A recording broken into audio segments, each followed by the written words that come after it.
So Peter Corbyn is here. I'm going to give him a proper introduction in a second, but I want to just ask you to welcome Peter to campus, to Hult.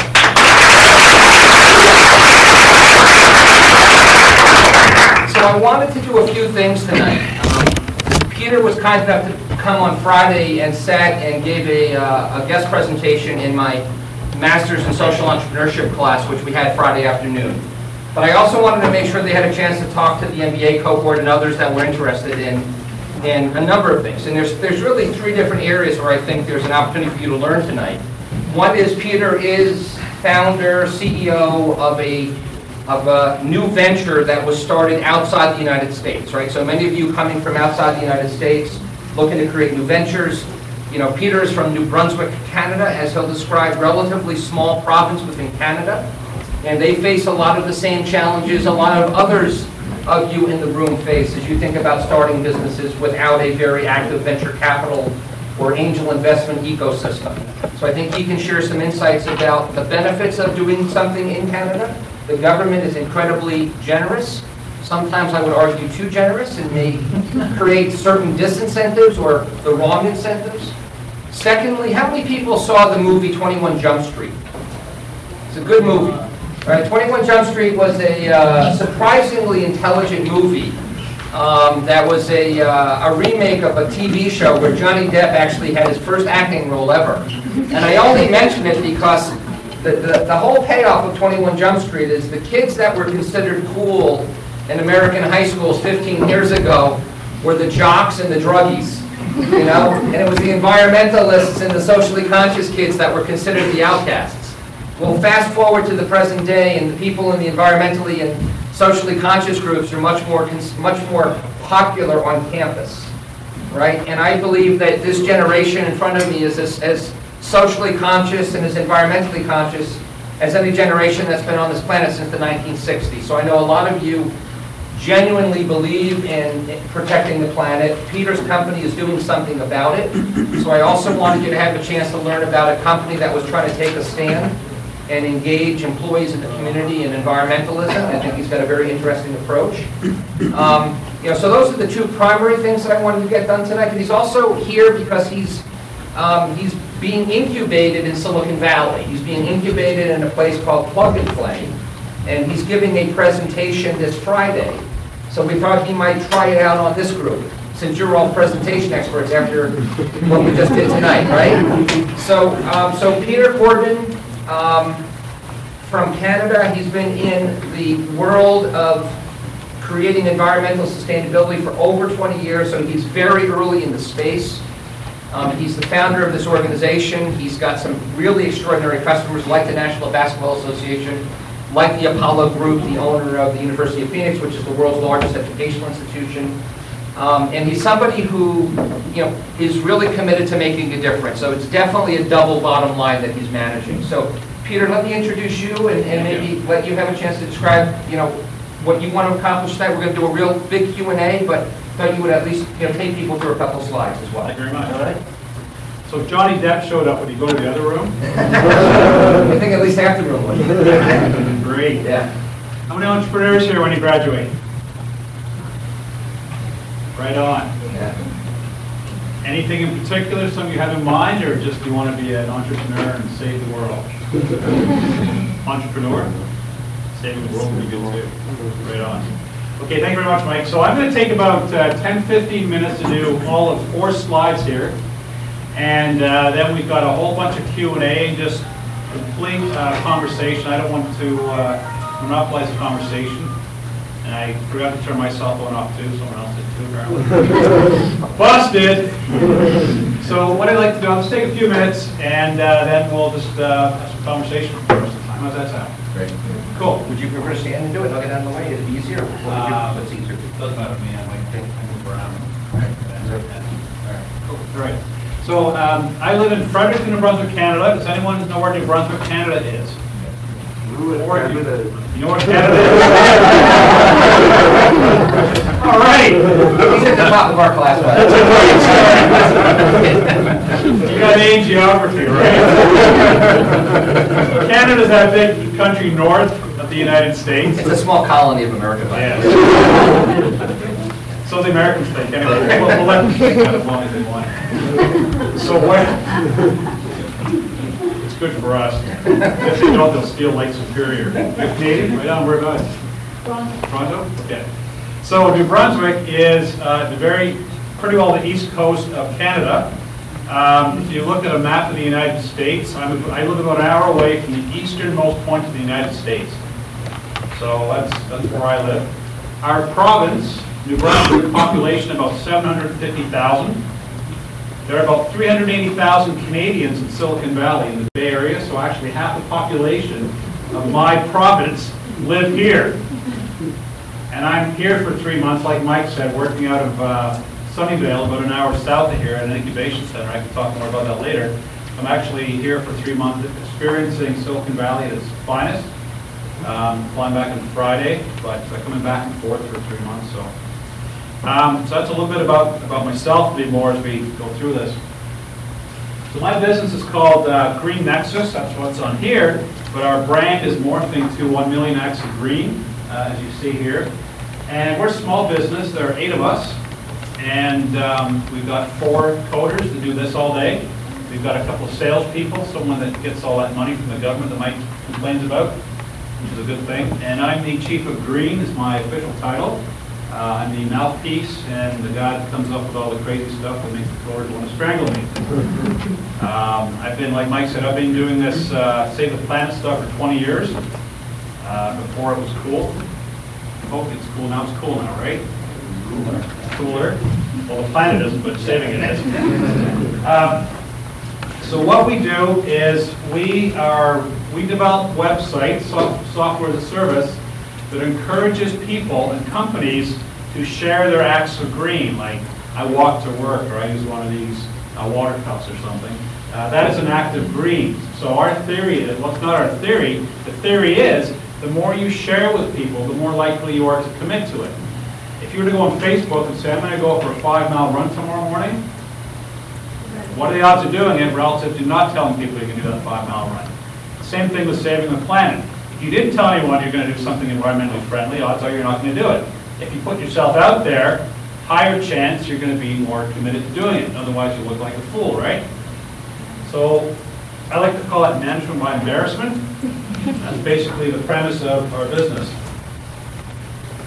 So how we do it is we have corporate clients, mostly Fortune 500s right now, and they purchase our software as a service, so it's in the cloud. It's basically our servers, but it's in the cloud. And what they do is the employees of that customer sign on to share their acts of green. And we can customize it. So, for example, yeah, that's cool. I can just do this. So what we do is people do their acts of green. For example, walk to work or whatever. And our secret sauce is a calculator that actually shares with the employees and everyone else the environmental benefit of doing that act of green. So it's not just, hey, I walk to work, but hey, I walk to work and I reduce my carbon footprint by X. If it's an electricity-related thing like changing a light bulb, we do the math for them, so I reduce so many kilowatt hours of energy. And we also do water. So because I use a low-flow faucet aerator, or I do something so mundane as not running the tap when I brush my teeth, I'm saving water. That's an act of green. So we communicate those acts of green in terms of metrics like number of cars off the road, number of trees planted, number of Olympic-sized swimming pools saved, that kind of thing. So again, our customers pay for this. These are clients that are generally environmentally proactive and want to make a difference. Apparently that squiggly thing stays on there, so that's cool. I can just make little pretty pictures if we want to say. So one of the really cool things about what we do is we have competition. I actually like competition because it validates the space. We're not just those crazy people out there more trying to save the planet. One of our competitors actually is Walmart, believe it or not. And we're stealing business from Walmart. Thinking, how on earth do you steal business from Walmart? They have a program called a Personal Sustainability Platform, which essentially is a tool that Walmart employees can use as a commitment to do things. So they can go online and say, I'm going to quit smoking, or I'm going to lose 20 pounds, I missed out on that one. I'm going to do something environmentally friendly. Walmart's made this available now to their suppliers and their supply chain, and we actually now have taken business from Walmart where they've done it for some of their vendors. We're now doing it for them instead. The thing that's even really cool is Walmart gives it to them for free, and our clients are paying us for it. I kind of like that. We also have a competitor out of Mike's hometown, Boston, Mass, called Practically Green. They do something similar, but again, I think we do it better. Just going out to CNN or anything, by the way, you're recording that. Business, yeah. Anything but Fox News, right? They wouldn't broadcast that. Anyway, so some of the things that we do, we allow for the ability in large companies to use, to create groups. So for example, if we got a client with 10 or 15,000 employees, you'd see a very long list, right? And that wouldn't be very practical. So you can actually break them down in groups. So if it's the accounting department, human relations, and production, you can put yourself in a group and see how your group is doing. So you can actually have friendly competition with other people in the company. We also are working on allowing them to share that information about what they do at work. How many of you here are familiar with the Global Reporting Initiative, or GRI for short? 1, 2, okay. Check it out. GRI is a website. It's a not-for-profit organization called the Global Reporting Initiative, where most large companies around the world are reporting their corporate social responsibility metrics online. So you can go online and check out Procter & Gamble or Sears or whoever. They will actually share reports or public information about their human rights metrics, labor issues, environmental metrics. It's growing fast. What we can do over time is to not only use this information that's being gathered with what the employees are doing, but they take that information and allow the companies to share that not only with the Global Reporting Initiative, but also with the public in general. So it's a way of helping position that company as being environmentally and socially proactive. And we also provide lots of content for our employees to read during their coffee break, because they're not going to read it while they're working, right? Just ask them. They never read the web while I'm teaching. No? Exactly. The great thing with this, they're taking notes, right? That's what they're doing. Exactly. So just my last slide here, then we'll get into chat. I just want to talk for a couple of minutes about our history. We are a 4-year-old company, and we started out actually not even as a company. About 6 years ago, I had this idea that what we really need to do environmentally with human behavior is to encourage people to share what they do, but also to help them keep track of what they do. Metrics. That's basically saying you can't improve what you can't measure. You can't measure what you can't. So at the time, 5, 6 years ago, even still today, how many of you actually looked at a carbon calculator online? 1 or 2 or 3, 4? Okay. So a carbon calculator basically allows you to input things like where you live, your lifestyle as far as what you eat, you drive a big car, a little car and stuff, and that will actually spit out a number which would be your carbon footprint. The average American's carbon footprint is about 22 tons of greenhouse gases a year. 22 tons. The global average is a hell of a lot lower than that, like about a third, or a quarter, about a fifth, about 4 tons. The average American consumes about 5 times more greenhouse gas emissions than the average global citizen. That's just the average. That doesn't take into account other countries. Pretty embarrassing. Very embarrassing. Very high number. So when I looked at that, people going online looking at carbon calculators and thinking, this is really depressing. I drive a Hummer, I got a big car, I'm bad. You turn that the other way around and actually let people know that if they do this or do that, they can actually make a positive change. For example, with water, some of you have bottled water here. I won't put any fingers, 1 or 2. You actually, believe it or not, the amount of water that goes into bottled water is about 7 times what you consume, the water, believe it or not. So it's a lot of water wasted just to consume a liter of water. You're actually consuming 7 liters of water. In a plastic bottle. That's an example. Anyway, fast forward, so our first really cool break was about 3.5, 4 years ago. How many here are familiar with the company Cisco systems? Did you really? Yeah. All right, right on. Well, our first real customer was Cisco. And Cisco and CBC Television, actually CBC in Canada is like the equivalent of a PBS meets ABC in the States. They're a commercial TV network, but they're quasi-owned by the government. Anyway, 4 years ago, 3-4 years ago, the CBC and Cisco partnered to bring to Canada a program called A Million Acts of Green. Every night on a CBC late night show called The Hour with George Stroumboulopoulos. George is basically Canada's version of Jon Stewart meets Jay Leno up in Canada, that really big country north of America. And basically, Strombo gets the same guests as Leno or David Letterman would get, like Robert Kennedy Jr. or politicians and such. And you ask them every night, what's your act of green? And they would say, my act of green is, I don't know, I walk to work or pick up garbage or whatever. And then people would be directed to this website called 1 Million Acts of Green. We provided all that for them. So we did that. It was really cool. Worked with the CBC and Cisco. And then about 2.5 years ago, companies saw this online in Canada and called us up and said, hey, this is really cool. We'd like to do this for our employees.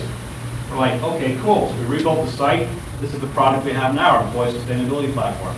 What was your role in that TV show? As in you were instrumental? To quote Mike, I was the geek. He was the behind-the-scenes guy. Yeah, I'm the human calculator. Yeah. Although that said, the day it launched, I did 13 radio interviews back to back to back to back, coast to coast. I did 13. I was sitting in a room about this size, a little hotter than this, and I had to do 13 two-minute interviews back to back. And by the last one, I was a little tongue-tied and twisted. The folks in Charlottetown, Prince Edward Island, wondered what planet I dropped in from. Anyway, so we provided the infrastructure. They contracted us to do all that, and all the math in this. I'm an engineer by trade. I did all the math and such. So. And it says here you acquired the brand from Cisco. Yes. What does that mean? You purchased it? You buy the brand or? They gave it to us. Okay. So as you can imagine, Cisco going in, and we learned about some of the challenges they're facing through the case. So they had a very big appetite. They went after 30 new markets, and the market chasing them, and they started scaling back. So this was an area where they thought they could actually hand this off to Peter, and he could do a better job because he'd be very much like the cover case, focus, all about focus. Yeah. So I mean, I'm just thinking financials here. Yes. So you're non-profit. Well, I forgot you guys are MBAs, right? Yeah. No work. The MSCs weren't getting anywhere close to that. Let's get into the money part now. Yes, we're for profit business. Yeah. Okay, for profit. Yes. Yeah. They're selling software to corporations, and we'll get into that part. So for you, it's a free asset, the brand. Oh, the brand is a great. No, Yeah. what do you mean by free? And then you didn't pay for it. Right. No, but as in it was worth millions of dollars. Yeah, So it was an incredibly. You didn't buy it. So No, they gave it to us. Yeah. Because Cisco saw what they were able to do with this campaign. No, I understand the social impact. I'm wondering about financial sense. I'm trying to answer your question. Cisco wanted to see 1 Million Acts of Green live, and so they had to make the calculation who would be the steward for this brand going forward. And they decided Peter, having been able to conduct this campaign across Canada, where they actually had 1 Million Acts of Green happen very quickly, thought that this would be a great steward to continue since Cisco didn't have the resources to continue. So this is very much a for-profit company. Yes. Peter is looking to raise venture capital, so this is a double bottom line kind of business. Okay? So at some point you'll get this. At some point, I'll tell you about the financial stuff.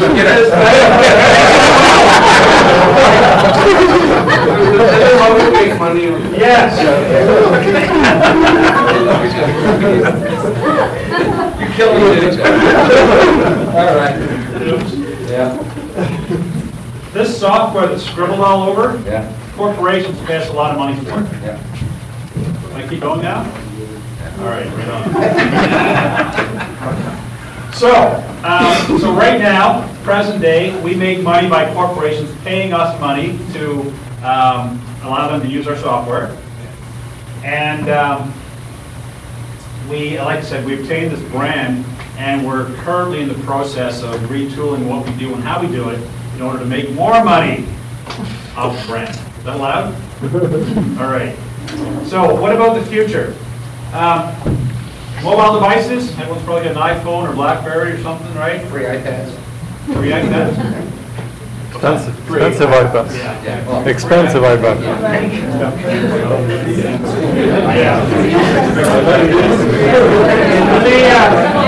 me show you something real quick. You see this ring right here? This is called an iron ring. It's actually made of stainless steel.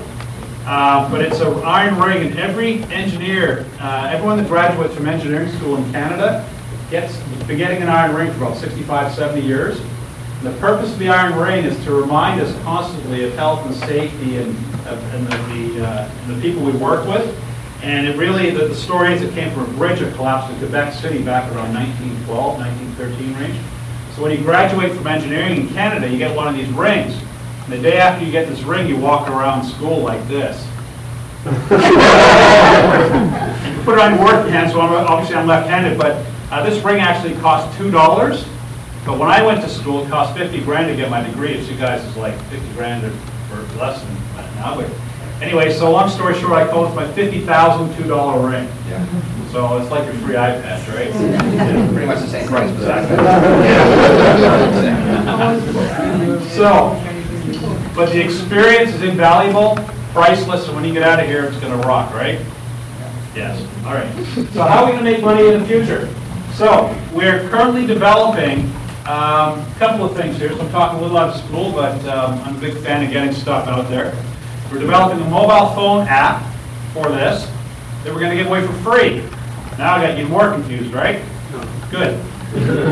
So how are we going to make money off this app? So this will go live Q1 2013. So we're developing now, speccing it. You got a couple of screenshots there. So we're going to make money off this app in 4 different ways.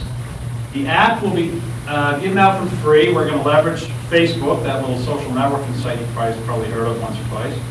And that app is going to do 3 or 4 things for you. Number 1, anyone can use it. Number 2, corporate clients who have employees using this will pay for the back-end data, so they can use that data the exact same way that we are now selling them this experience. This experience will morph to a mobile experience for employees, but the corporate client will still purchase all the back end on a desktop, so it's just as much value for the company, for our corporate clients. Number 2, picture an active green being. I do my laundry in cold water. Sponsored by Tide. There's revenue stream number 2. Revenue stream number 3. How many of you guys have heard of Instagram? Perfect MBA case study, right? For holy crap. There's a lot of roadkill for every Instagram, right? But picture a green Instagram where you take a picture of something green, like I take a picture of your water bottle right there. And when I take that picture, not only does it post to a site, post to Facebook, but it actually triggers a donation from a corporate client to a nonprofit organization with a cap. So every time I take a picture of that, it triggers a 50-cent donation from big Fortune 500 to a not-for-profit organization. How do you like that one? Revenue stream number 3. There's a 4th one. Loyalty program. You guys are all familiar with everyone now is asking for some card when you go shopping so you can get 10% off your groceries next time, or the big ones are, for example, airplane companies or flights. You know, you get so many points. Well, from a social responsibility perspective, we're going to take a kick at something a little different here. Canada actually is a very strong market, as well as the EU, for loyalty programs where I have a card, Aeroplan or Air Miles, and I get a flight and I get 500 points, but I also get the points if I go grocery shopping or if I go get gas or whatever, right? And that reward goes back to me, so I can wait 10 years to get a free flight somewhere. Those companies make a lot of money off you not using those points, by the way. Those companies have a wicked good, I'm using New England slang here now, they have a wicked good model. They're not just in the model of redeeming points for you business, they're in the business model of collecting a bucket load of demographic data, and they're in the business model making sure that you don't cash in those points. That's currency they get to keep. So we're going to try something different, where a loyalty program where the value of the benefit goes to a not-for-profit organization. So if you purchase a green product, or if you go to a restaurant that's got locally grown organic food, for example, the benefit of that loyalty, when you go in there, you eat an organic meal, you take a picture of it, you post it on Facebook, that triggers a donation again from that small business to a not-for-profit of their choice. And we take 20% of that donation for managing all that stuff. Right? So picture a year from now, you're walking down the road, you're wondering where to have lunch. There's a McDonald's on one side of the road, and there's a local restaurant on the other. Think of it as a green-yellow. The local restaurant on the other side, your GPS on your phone says, hey, this is a 1 million Access Green restaurant on this side. If you eat here, we'll donate $1 to the San Francisco Food Bank. And everyone's going to be thinking, hey, that's kind of cool. Those who are using the app. They go in there, have a meal, post it on Facebook. We just make 20 cents. So there's 4 revenue streams. We're doing number 1 right now. We're very close to doing number 2. 3 and 4 will be happening in about 3 or 4 months. 2 more minutes. So long term, so I just described where we've been, where we are, and where we'll be in the next 6 months or so. You guys actually use the term big, hairy, audacious. Not in my class. BHAG? No. Yeah. Use MBAs probably don't do BHAGs, right? You have? We haven't done it yet. Heard the term? Yeah. Okay. BHAG is a big, hairy, audacious goal. If the world was wonderful and all the dominoes fell in the right way, what would it look like? That's your big, hairy, audacious goal. This is where we're heading. Hopefully it will not be a big, hairy, audacious goal in 3 or 4 years. There's an organization called the C40 Cities. It's actually not-for-profit. It's associated with Bill Clinton's Global Initiative, CGI. You being students at Hult would know about CGI. I think there's a couple of nickels running around associated with CGI. Part of CGI's organization is a group called C40 Cities, which is actually not 48 cities, but 56 cities around the world, big ones around the world. And these are world cities that actually share information about what they're doing about climate change. So if something works in Tokyo, maybe it'll work in London or New York or San Francisco. How do we share that information? They do that through this organization called C40. Now picture you are on your mobile device, so you're in San Francisco or New York or Tokyo.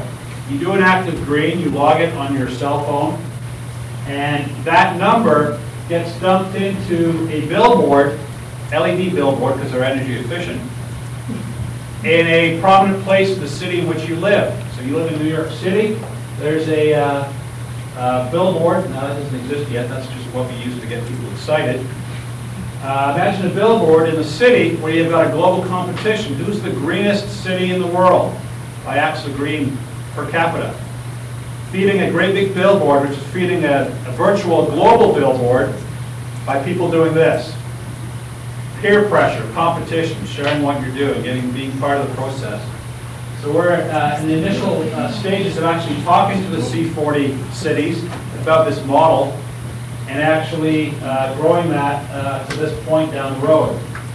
So ultimately what we'd like to do is become the brand synonymous with doing the right thing for the planet. Simple as that.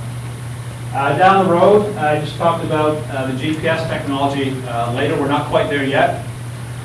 But we are working on actually we're working on a patent right now that we can't share because if we did that will negate the value of the patent. We're working on a patent right now that actually will help with GPS stuff. But again, that's in our future, as well as, how many of you have heard of the term or familiar with augmented reality? A few? Okay. Basically, augmented reality allows you to take your cell phone, your smartphone, your iPad, and actually shoot at something. It could be a poster or a t-shirt or something. And then just by looking at it, it triggers a digital video experience on the screen. So I'm looking at your t-shirt and I see Superman jumping out of your t-shirt on my iPad screen. There are a lot of overlays of data. Yes. Augmented reality is being used a lot for marketing now, movies, experience like that. So we're looking at it for different purposes with respect to how we can do green stuff. So that's the extent of my slideshow. I'm going to take a bunch of questions. I'm Sure. going to kind of prime the pump. So you've been doing this for 20 plus years, right? And there's been this ridiculous debate about there's not really global warming. And then this summer, the polar ice caps are at the lowest level they've been in recorded history, right? So I don't think this is going to go away anytime soon. What's the opportunity for the kids in this room, the people in this room, in terms of where they may be able to participate in this economy? There's certainly corporate social responsibility roles, which you sell to. People that are responsible for environmental sustainability. The fact that Coca-Cola is so genuinely into this is mind-boggling. Yep. Who's interested possibly in this part of the economy? Raise your hands. Awesome. Pretty amazing, right? So what what are a couple of things they should be thinking about as they prepare? I mean, we're already 6-7 weeks into the year. It's blown by as fast as you can imagine. But we graduating before we know it. Yep. Say two big picture answers to that. Number one, just looking back at the history of saving the planet. When I started doing this stuff 20 years ago, I was quote Tom Cruise from Big Top Gun, I was a maverick. I was a way nut, I was crazy. I got into this because I got laid off from a job. My boss didn't want to lose me, so I made up my own job. That's another story for another day. But 20 years ago, the role of someone whose title said, I'm the Director of Environment for Big Co. The Director of Environment for Big Co. 20 years ago was someone that filled out forms to make sure the boss didn't go to jail. Getting permits to make sure you could actually pollute. And I did that piggy box stuff for a couple of years. That's what a Director of Environment did 20 years ago. The Director of Environment today has a much more different role. They still have piggy box people that make sure the boss doesn't go to jail, environmental permits and that kind of stuff, work with the government. But also, environmental directors are now starting to become much more engaged and involved in the operation of the business itself. So, for example, like Mike said, Coca-Cola and Pepsi, the joke in the trade is Coke and Pepsi now trying to outgreen each other. Now, I commend them for that, but the oxymoron is with a bottle of Dasani, when you see the green cap, it says, this is the green cap. Well, Coke ain't going to make any money when you take a drink out of the water fountain out in the hallway, right? They're going to do what they can do to be green, make sure that plastic bottle is green. I drink Diet Coke, so I'm not going to slam well. I don't drink bottled water from Coke. Anyway, so what you'll find is right now, in the year 2012, most companies, if you look at any Fortune 500 website, odds are you will see in the top right-hand corner, left corner, the word sustainability, or our commitment. You did not see that 5 years ago. Since the financial crisis of 08-09, everyone for 08-09, 2010, were in save my ass mode, not thinking about how we can let the world know we're trying to save the planet. But I guarantee you that if you poll those, just go to those first Fortune 500 companies, I guarantee you 80% will have sustainability as a little button on the top corner of the page. That's progress number one. If you click on that button, you will see reports that say we're doing this. We recycle cardboard now, and we've done 2 or 3 things around products. We have put in water-saving things in our factory in Singapore. We've done this, we've done that. But really not a hell of a lot, and not a hell of a lot of game-changing stuff. A can of Coke's still a can of Coke. Maybe the can of Coke is thinner, because they're using less material, but they sell it to you because it's greener. Same thing with the plant-based bottle cap, for example. So not many in the Fortune 500's world game-changing things. So what's happening now as a Director of Environment is now saying, okay, these are the things we're doing. They're taking all this information from within the company. They're doing the best they can to communicate their progress with the public. And we're part of that, which is a good thing. Where your role could be in a big company would be to get those companies more engaged in the actual production and operations of what they do and how they can actually make that truly a greener experience. I would consider game-changing products like the Nissan Leaf and the Chevy Volt, electric vehicles, for example. Geez, that's a short list. SAP has also done it. What's that? SAP has also done it. They are giving discounts if you buy an electric vehicle through us. Like they are giving a free interest-free loans to buy electric vehicles. SAP Labs, as you say? Yeah, but it's in India. I'm not To their sure. employees, okay. Yeah, so there's an example. Yeah. Some hotel chains will offer you a discount if you don't get the laundry service and such, multi-night stays, stuff like that. Actually saves the money too, go figure. But what you'll find over time is really proactive companies are going to and should bridge the gap between operations and whoa. Jesus, a lot of you in this room, I can see you now. That's all right, they look forever. So I would say as an MBA, if you go to work for a large company, one of the things you can do is actually to look at what you do, not just financially, but what are the environmental implications of that business. That's really number one. Number two, and here's something really interesting. The bridge between not-for-profit organizations and industry is closing fast.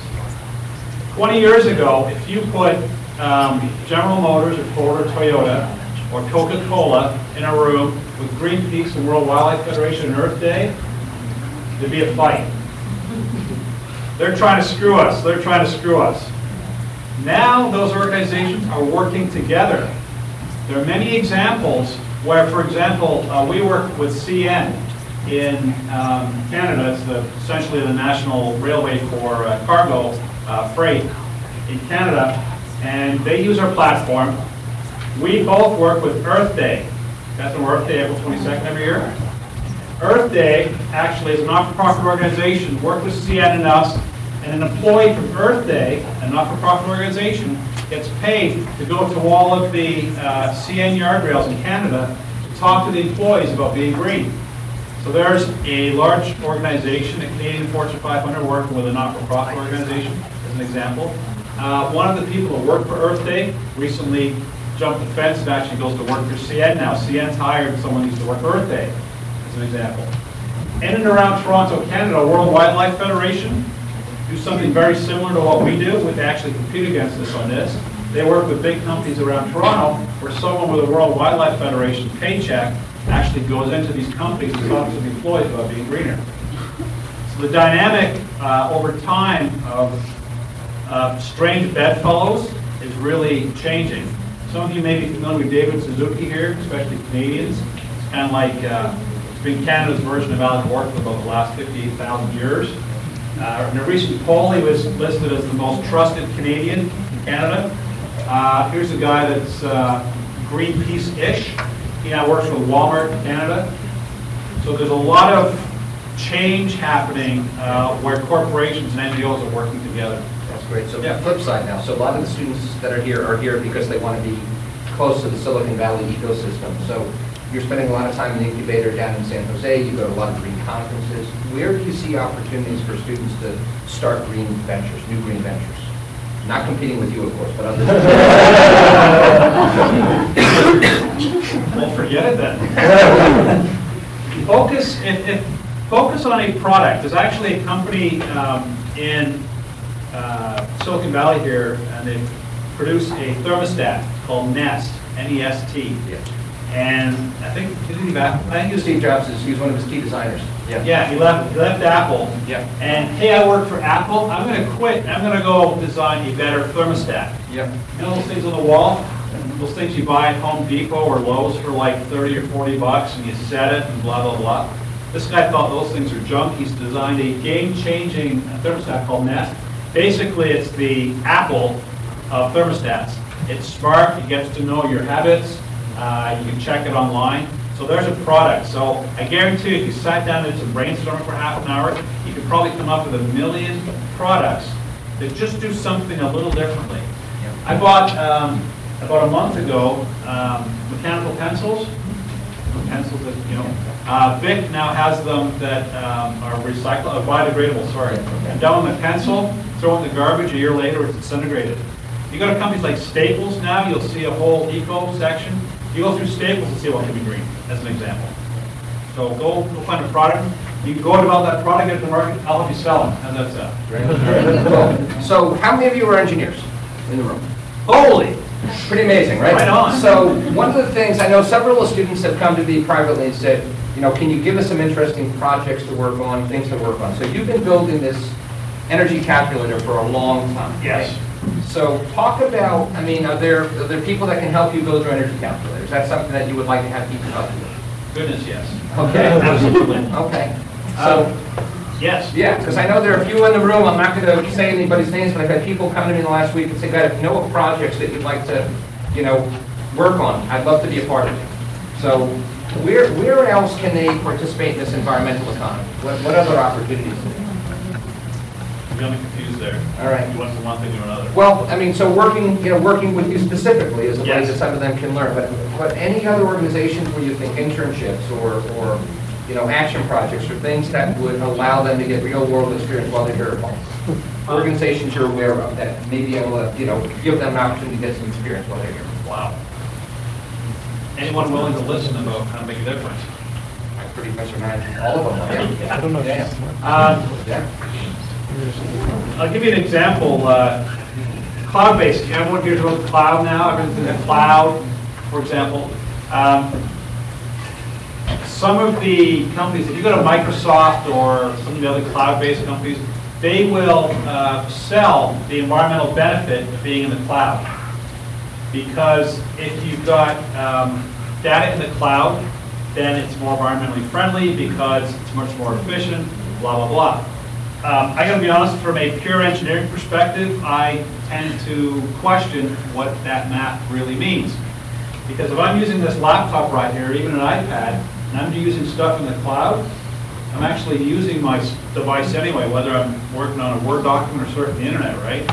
So I question the economic value or the environmental benefit of the cloud. Yeah. So here in Silicon Valley, the company wants to be cloud-based, like whether it's Box or Microsoft or Dropbox or whatever, they say, use us because I really want to know, show me the math, show me the numbers. How does that really work from a client perspective? So being in Silicon Valley, what's the benefit there? It's some of it's multi-tenant, you know what I mean? Like if they have virtualization of servers and things like that, multi-tenant environments, so you're using one device. One server, And on the back end, you're using 20 virtual machines on it. Yeah, that's true. But you have for, On that back end, yeah. What's that? Yeah, the back end, yeah, you're right, virtualization, but I still question the real benefits of that. Now, I know the other thing too, from an engineering perspective, is cooling systems. I know this sounds a little odd, but there's been talk of putting servers in Iceland to use natural cooling, for example. So you don't need, in California, how crazy is it to put servers in California and just air condition the crap out of the room, right? Why not stick them where it's cold all the time? And you can control the coldness. So, cool. All right, why don't we open it up for questions? Yeah, please. I'm sorry, but I really like your idea. Congratulations on it. My question is, basically, you need people to get involved into. It's a software. They're gonna put their action, their green action, and you're gonna calculate how much they're saving the environment and stuff. But I see the engagement of people like a key factor of success. And you're selling this to big companies to put the software inside, but you still have to manage with culture and a lot of people that doesn't care. How are you guys how are you guys are planning to work on that, and what are the main strategies to make this happen? Okay, good question. A couple answers to that. Number one, there's actually, if you look at the signs of change, typically, and because Malcolm Gladwell wrote a book called The Tipping Point, everyone thinks if they read the book, they're an expert in this. But to the best of my knowledge, when you get 13% of a population doing something, that actually creates a tipping point in that behavior. So for example, not smoking. And when no one smokes today, right? But when you get 13-14% of the population not smoking, that accelerates. Or you look at the change in not wearing seatbelts, right? 13% change. Or drinking and driving, stuff like that.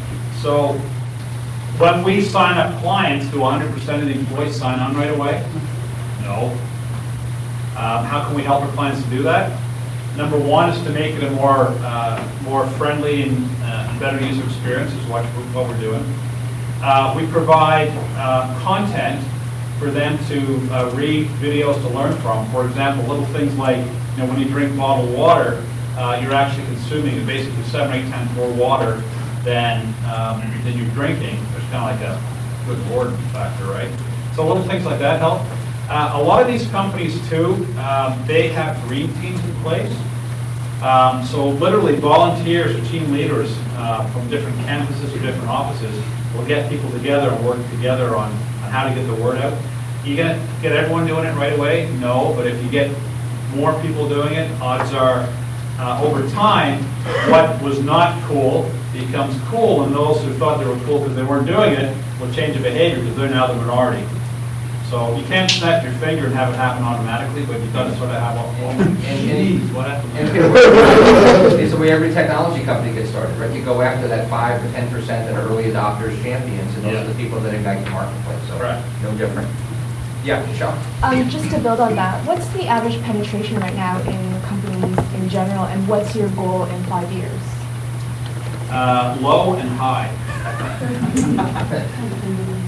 It varies. I would say 15 to 20% right now. And of that 15 to 20%, there's actually an 80-20 rule within that, where 80% of the acts of agreement would be done by 20% of the people. So is it 100%? No, it isn't. So that would be, so what was the other question? Like in 5 years. Oh, high, yeah. The challenge is, and that's why I like most of the technology companies, because everything changes so fast. Like if someone 5 years ago said, 5 years from now, you're going to be online, you're going to be sending 140-word characters to your friends all over the world. A thing called Twitter, you would have said, what? Right? So down the road, I hope it's never 100% because that's saturated. Because I would want to get to the next stage where that 100% drops down again so we can build to 100%. So for example, if you look at what acts of green are from a behavior perspective, you want this to become boring for someone, but when it becomes boring, you want it to be exciting again, almost like video games, right? Once you save the princess, it's a boring game. But if some people are, walk to work or drink out of this all the time, it's going to be boring for me. How can I take it to the next level?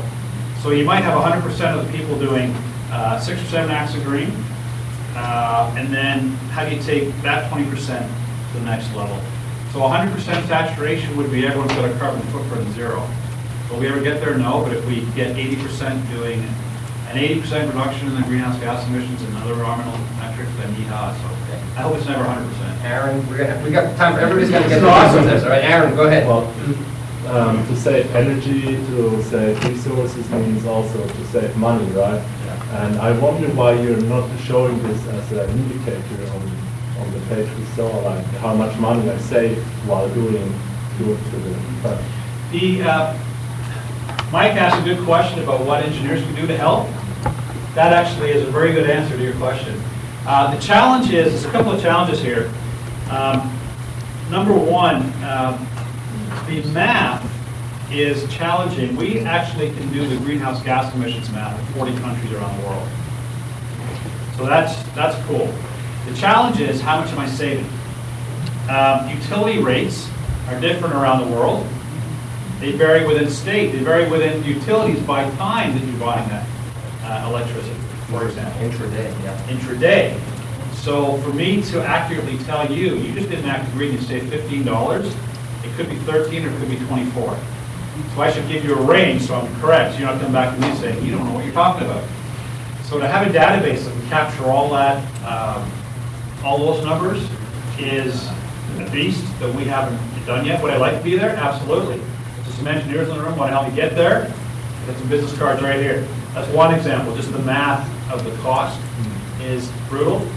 The other challenge is, and this is where as an engineer I'm constantly questioning and trying to evolve our product, is how do you make the user experience really simple with a low barrier, but in a way that triggers the ability to provide accurate math.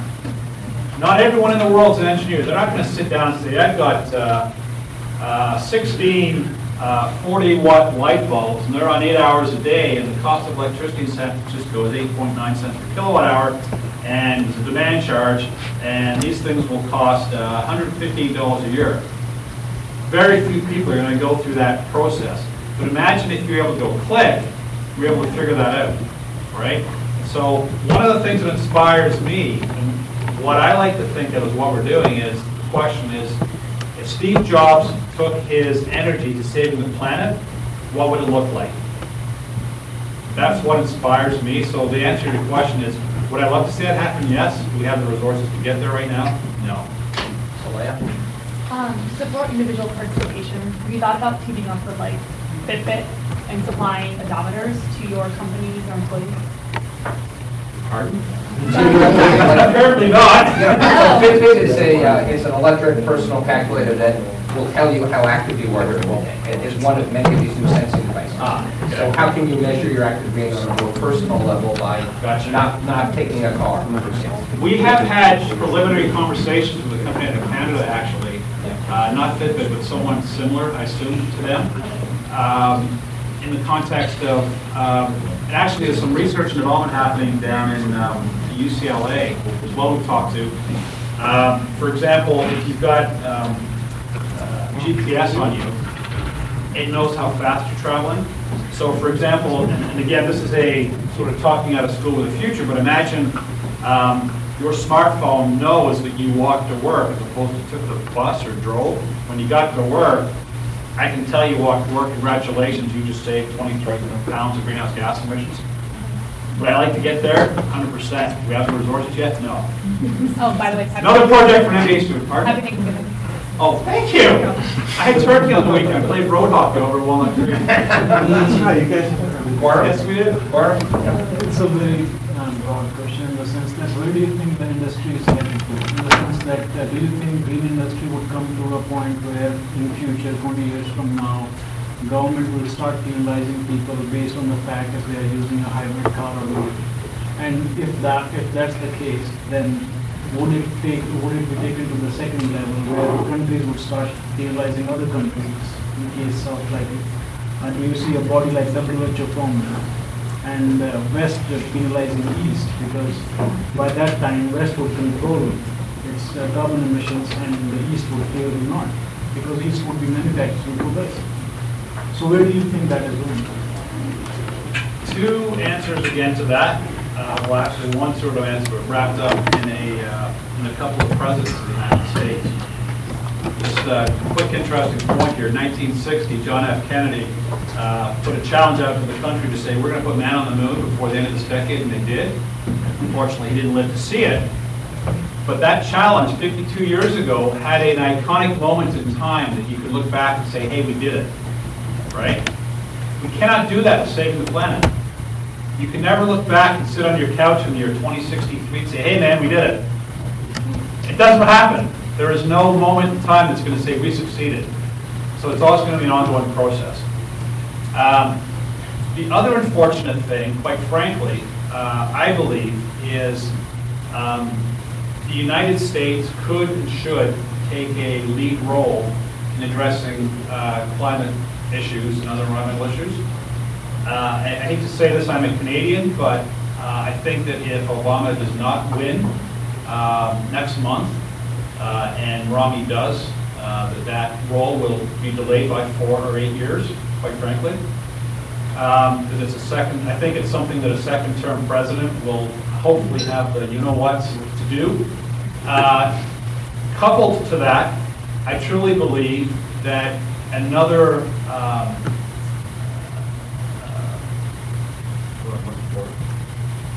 catalyst for change, and this is really sad to say, but I truly believe that only if there is another Katrina-like disaster will it be a public call for action for change. So if I predict that if there's a Katrina-like event, More of a nuclear meltdown type of event. right, or that too, and if Obama wins and if something like that happens in 2013 or 14, sadly and perversely, I believe there's some hope. Otherwise, we're going to have to wait for more disasters.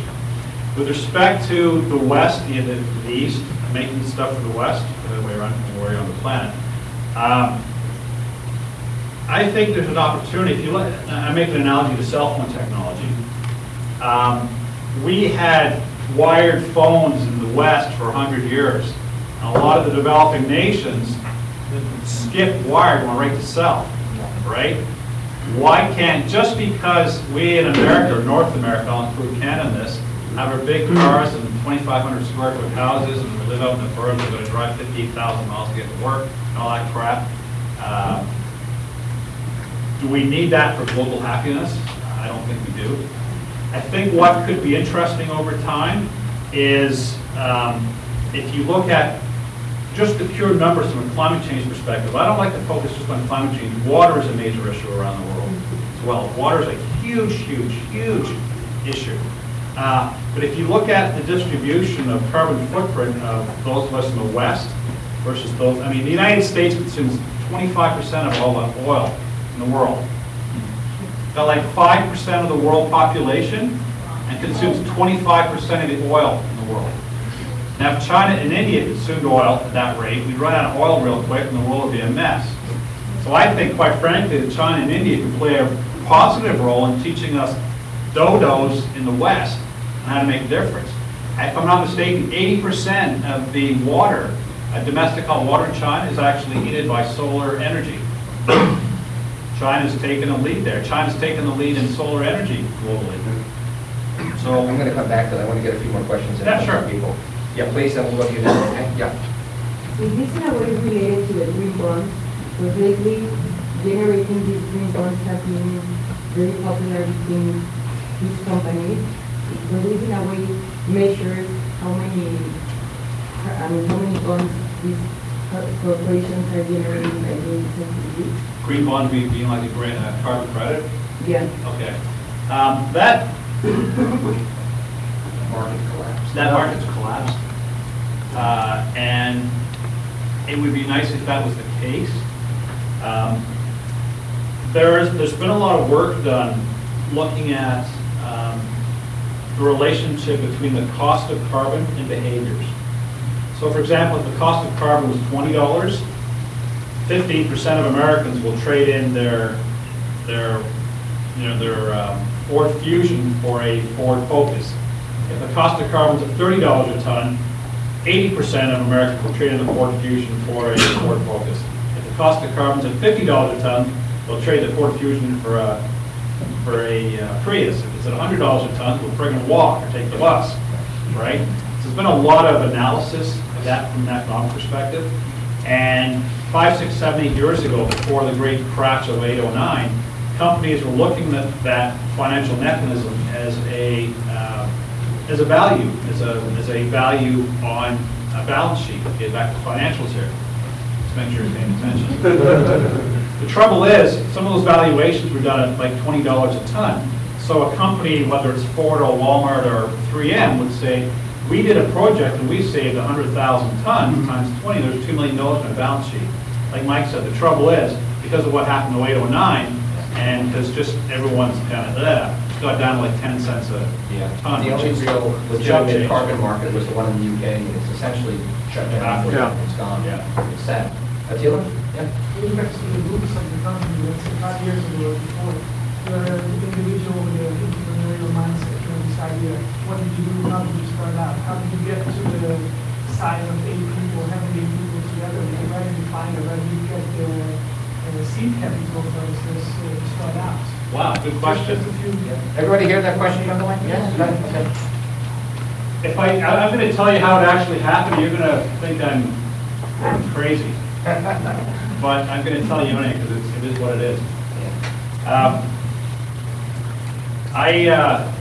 going to go back about 10 years first.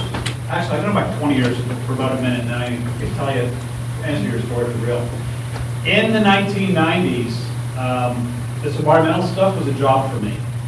I started in 1992, and the company I worked for 4 years after that, I was sort of like the green guy, the energy guy in the business. In the late 90s, from 96 to 2000, I was the environment director for the Canadian Automotive Parts Manufacturers Association. roughly a $35 billion business, 100,000 employees with my job in green net industries. These are companies that make parts that go in cars. It was a job for me. And just so you're clear, a job versus a calling, a job versus a Correct. vocation. Correct. Yeah. Or I should say, our daughter was born. She will be turning 11 in 2 weeks. And when she was born, I gotta save the planet, right? I don't want to screw the planet up for my kid. So that literally was the light bulb, no pun intended, went off. So now, like Mike said, like I shared, I live in a small province, in a small city, population of about 50,000, not a big place. I just found out yesterday on Facebook, my favorite restaurant burned down. Yeah, that was really sucked. Which one? I just way, across the World Bank. Yeah, gone.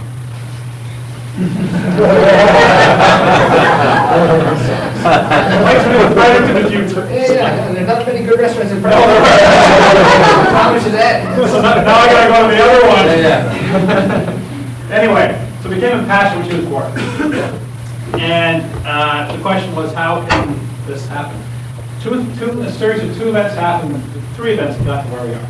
Number one, I actually taught for 3.5 years at a community college, from 03 to 07. And in the summers, I didn't have to teach. So I actually, in the summers of 04 and 05, I actually volunteered with the New Brunswick Lung Association, actually did home energy audits and business audits. Little, mom and pop businesses like daycares and shoe stores and stuff. I did energy audits. And all the math I did for that became the base math for this. So that was just building the math. In late 06, I found out something really cool. How many here have seen or heard of Al Gore's movie, An Inconvenient Truth? How many have seen it? Okay, a few of you. It's basically PowerPoint on steroids. Mark it up for an hour and a half, earn a couple of Academy Awards, and told the world we're in trouble. Starting in late 06, he actually trained, in 06, 07, he trained 1,000 people to do that presentation live. He did 6 classes from late 06 to early 07, classes of about 100 to 200 people each. And there were about 980 Americans and 20 Canadians, 21 Canadians. I was one of the 21 Canadians. The deal was, you go to Nashville, you get trained by Gore for a weekend to do that presentation live. You do 10 presentations as a volunteer, and you go on your merry way. I came back to little old New Brunswick on January 6th, 2007. I was still teaching at the college, and I did 1 radio interview, actually on CBC Radio. Word got out that I was doing this, and before I knew it, within a 5-month period, from the end of January 07 to May 07, I did 55 of those presentations as a volunteer for 12,000 people. My wife wondered where the heck I was all the time. I got permission to go to like Newfoundland and Ontario and Nova Scotia and stuff. Anyway, so this is where cool thing number 1 happened. As an instructor in the province of New Brunswick at the community college, you are a member of a union called the Public and Private Employees Union. And the executive director, who is now a very good friend of mine, very, very, very progressive, called me into his office. He said, "Peter, you're wasting your time teaching at the college. You should be doing the climate change stuff full time." I said, "How's that going to work?" He said, "We're going to sponsor you for 2 years." So the union of which I was a member of cut me a check to quit my job to go start a business. That's how it happened. So you take that, get out of here, with credibility of working with Al Gore. It's like, okay, now what do we do?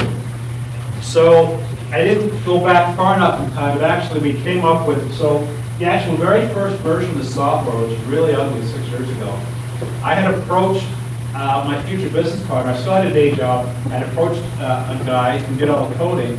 He had a day job too. We both had day jobs. And he did the first version, this very rough version. We gave it to the city for everything to use to engage their people who live there. No business yet, no business plan, no nothing.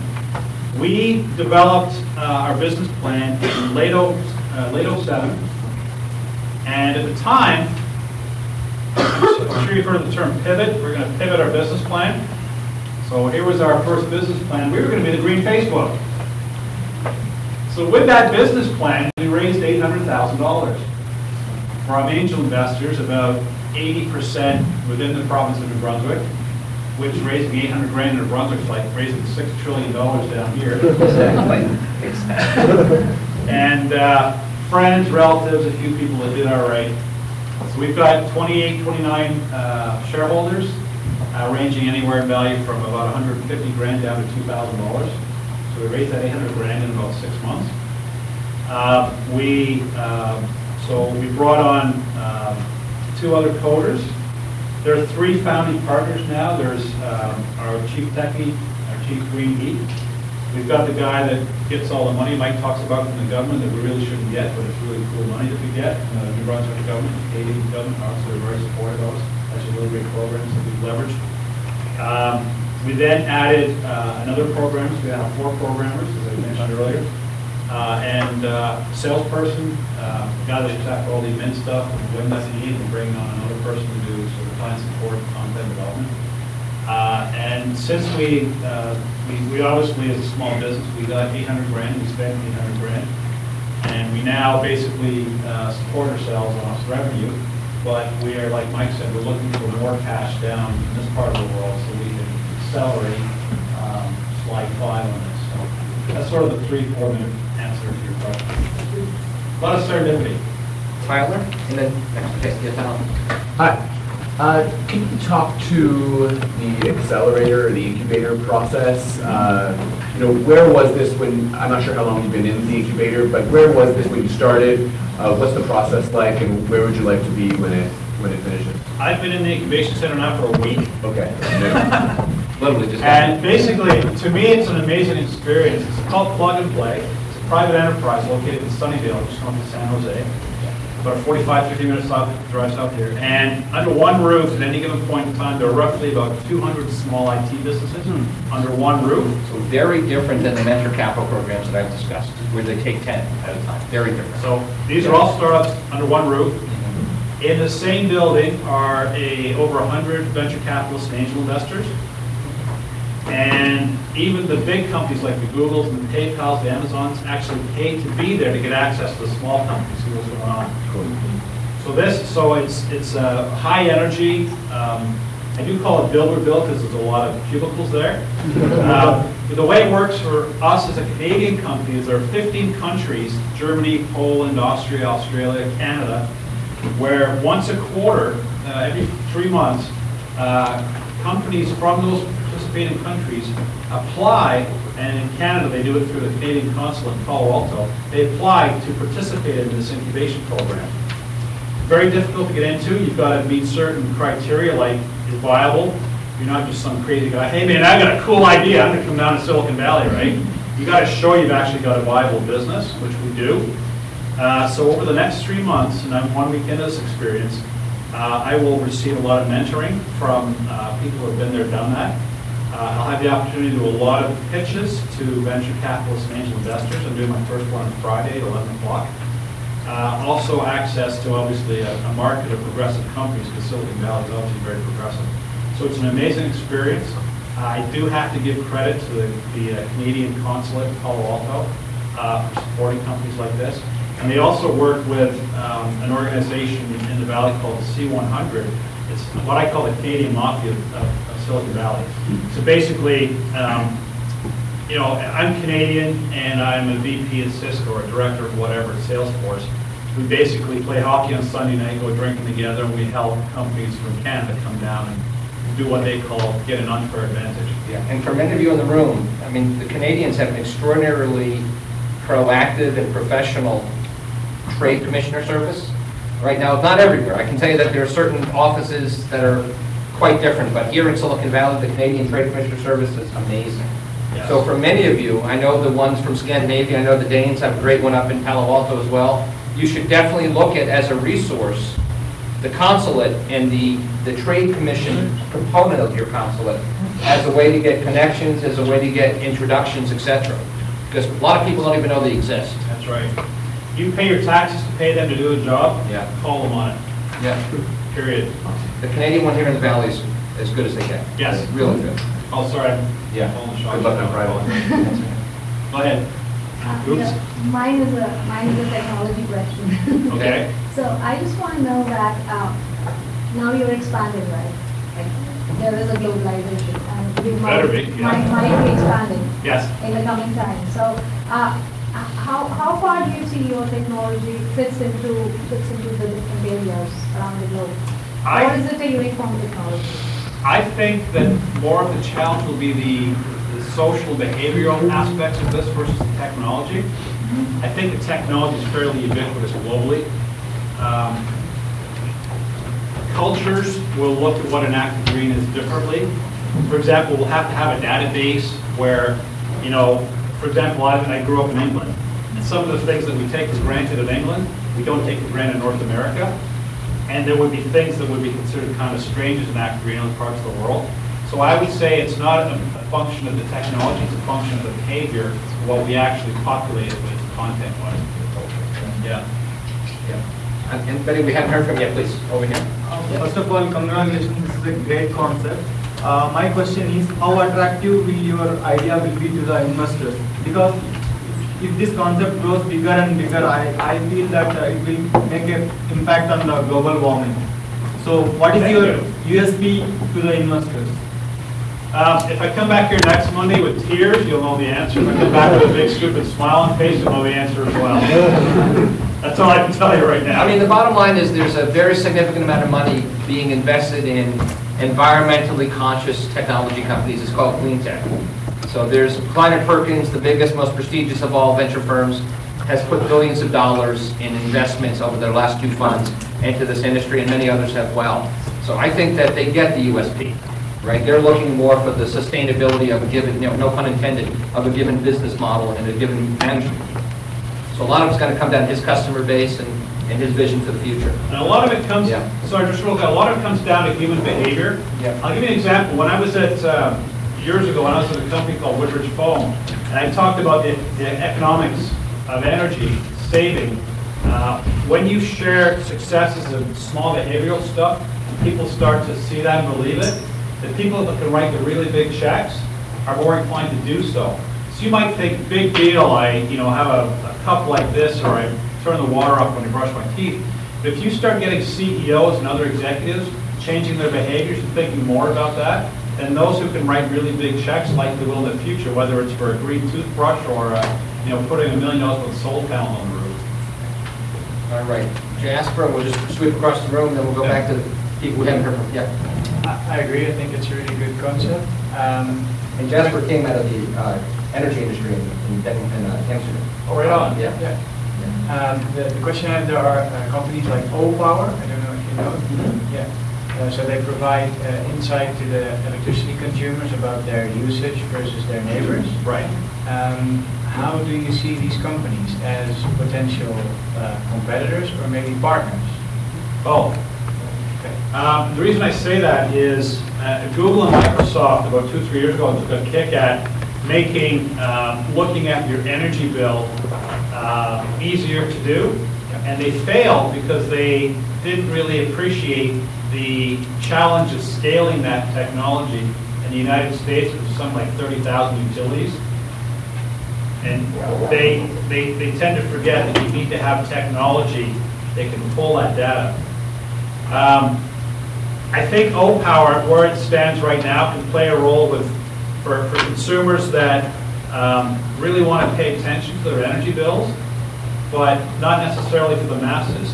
What I think would be cool over the future would be, from a technology perspective, for us to be able to pull O-Power stuff and make it, I hate to use this term, but make it sexy, make it attractive to the end user. And I've played in this sandbox a long time, and I've seen, and that's why I keep thinking about Steve Jobs. So Steve Jobs wouldn't dream up O-Power. Engineers dreamt up O-Power. And that's not a knock against them. I assume they're making money and they've got a good product. But down the road, and if you look at technology, just something to keep in mind too, from a business development perspective, is the more you can create technology that replaces a human behavior, the better. For example, the reason why I think these Nest thermostats will do well is because they will actually follow, they'll know with motion sensors when you're in the house, for example. So the more you can make savings without thinking about it, the better. So old power, I think, could go in that direction, but I think they're still targeted towards a small population where they're really engaged and really paying attention to whether or not they save 15 cents by turning off a light bulb. So I've mentioned this guy, Clayton Christensen, in class a bunch of times, but I think to your point, one of the things he talks about is how do you know technology is going to be deployed? And he said, think about it as a job. You're giving the technology a job. So it's the point you just raised. If you're replacing human behavior with technology and automating something, I think it goes a long way to addressing what you just mentioned. I'm going to keep sweeping the room. I'm just going to say, there's a caveat to that, though. How many of you seen the movie Wall-E? I say all that, you say all that, but I want to make sure we don't turn into what that movie was in the last half of the movie. That would be bad. Okay, yeah, anyway. So I'm also from the energy sector. Okay. I mean, one of the aspects that we have as a challenge is that managers who don't see the value, economic benefit coming out of the environmental footprint reduction that they're doing. So again, coming back to the discussion that was earlier had here, is there any way that the data that you have can be transformed into monetary value somehow? Monetary value. Oh, absolutely, yes. And in fact, we're starting to do that right here, where we can actually share the numbers within the company. And we're actually starting a couple of projects right now for that, to make it easier to share that information. So it's much more specific because it's company numbers. Correct. Yeah. So we're working on that. Yeah. Okay. Yeah, Brian, and then Yeah, as far as, long-term behavioral change, it's linked to this. I mean, I really like the gamification model where you kind of have a longer-term kind of goal in mind. I mean, what do you provide for the end users in that regard? I mean, in terms of repeatability of the product, in terms of can they track their progress long-term? Do they compare it to their friends? What keeps people coming back and using this time and time again? Well, we have, we're going to improve how we do this. It's kind of hard to see here, but right now, I've scribbled all over it, but underneath that scribble, in that square box now, I can't scribble anymore. Oh, there we go. We actually do share with them. I do an active green. I just save 20 pounds or 30 pounds. How can we improve that? We're actually going to do that by working more around what the active green is. And for example, the behavior of drinking from this, the behavior of not brushing your teeth, every one of those behaviors has to be managed and proactively work with you differently. That didn't make any sense. So picture you got a smartphone here, and for example, it could be programmed to remind you to do acts of green, or to log the acts of green, or to give you a prompt to say, hey, you're about to brush your teeth. And that might be a little intrusive with that kind of thing. But when you've got into that, the behavior of doing that, then you can just get rid of that function from now on. So it takes a lot of work to figure out how to change a particular behavior. I've actually got a buddy in Fredericton who's a global expert on this that actually focuses on specific acts of green. For example, real quick here, the blue box curbside recycling that some of you may have. From a behavior perspective in a neighborhood, you might go out of your driveway and see the neighbor has a blue box. But that neighbor does what you think, gee, they're not green because they don't have a recycling box. But the reality is, you're not going to go in their house and see if they got a low-floor shower head. That would be creepy. So each act of green is going to be looked at in a different way as well. Yeah, please.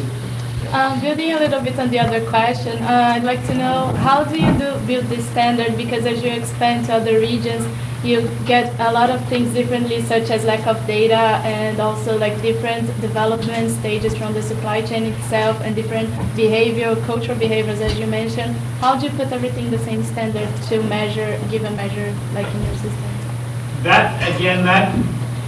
The challenge for us is to build a database and build a back end that allows us to have that flexibility with one back end.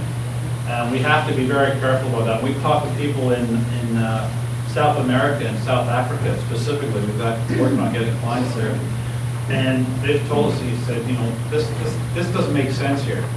So if we got a database that we can say, okay, here's the South African market, here's Brazil, here's South Korea, here's New Zealand, but we can keep the back end the same and address those markets, then That's how we're starting to do it now. It'll look a whole lot different 2 years from now. So let you're me ask building you- the data? Sorry, go ahead. Yeah, because I'm from Brazil, exactly. So it's Okay. South America, and I worked a lot, like with packaging engineering. So we led a lot of sustainability actions, and we found it very hard because I worked for Johnson & Johnson, and it's like American company, so they had a database which didn't really reflect our reality. Right. So how do you overcome that? That's what. It's an iterative process, and I think the only thing that I could respond to that with right now is we are very conscious of cultural math differences, and just because we're from North America doesn't mean that you have to play the way we play. And I know that's not the case. And we're not going to be successful if we think that is the case. It ain't going to happen. So let me ask you, if we did a pilot here at home, try to make this the greenest campus in Hult. Okay. What would that look like? Would it be your Facebook app? Would it be your upcoming mobile app? How would we engage? How many of you would be interested in engaging? If we had an app, how many would you do that? What would that look like? What we could do, we do have a Facebook app, but what we could do starting around January, was most of you have an iPhone or? Yes, I have that $50,000. So what you could actually do is we could create a page similar to, I can't even stand it anymore. You went wild on that reason. The other challenge, actually, this follows up on what you were saying, for example. So, and the exact same app to green everywhere in the world has a different environmental impact, right? And you should really reward the action, not the result. So, for example, if you turn a light bulb off in Maine versus Brasilia versus Arizona versus Norway, the result will be different because the grid is different, right? The conversion of kilowatt hours to greenhouse gas emissions is different every place in the world. So if it's electricity based, you turn a light bulb off, you're going to get a different number.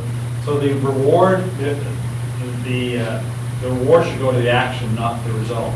So who's the greenest campus? I would see 7, 8, 9 campuses? 6 right now. 6, okay. So there would be, I would say, 2 metrics. One would be the number of acts of green per capita by student count, because you probably have a different number of students in each one, right? So it wouldn't be fair to one of the most students that most acts of green. And also, you could compute on that basis. So we actually do have I don't have it here, but we can have a Facebook landing page that lists all the campuses, and actually the population of the campus by student count, as well as the number of acts of green. And then off to the side would be, and they've done so many GHGs, but it wouldn't be fair to do that based on GHGs. Right, okay. Right, doable. Yeah. All right, great. Michelle? Yeah, I'm sorry. Alvin, then go back to you in a second, okay? Yeah. I just want to take a step back and, not talk about the technical detail, but just being a business and being in the green industry, what is your company looking at in terms of if we have another economic downturn? Are you sheltered, when companies are laying off people? What's going to happen to this? Is anyone ever sheltered? Is it any more volatile than another industry? I would say that every industry is different. Every company within every industry is different. And I don't think anyone's ever going to question the saying too big to fail again, ever anymore. So, it's only going to be as good and as viable as a product and ability to make it a valuable product for our customers before if and when something goes sour. Yeah, you've got to believe that there's some portion of the population, and I believe people like Hult and Pepsi have gotten it now, that they're not going to. It's so ingrained in their culture now that it's not going to be something they're going to drop just because the economy has gone south for some period of time. So I do think if you're one of the better ones in your space, right, there's no such thing as being sheltered. But if you're one of the better ones, you'll likely be able to ride it out. For example, Pepsi. Pepsi is a little bigger than us. But Pepsi actually has a person whose business card at Pepsi says Director of Public Relations for Sustainability. Not just for the company, but just specifically for sustainability. Now, Pepsi and Coke ride through fairly decent through downturns, unlike some other industries.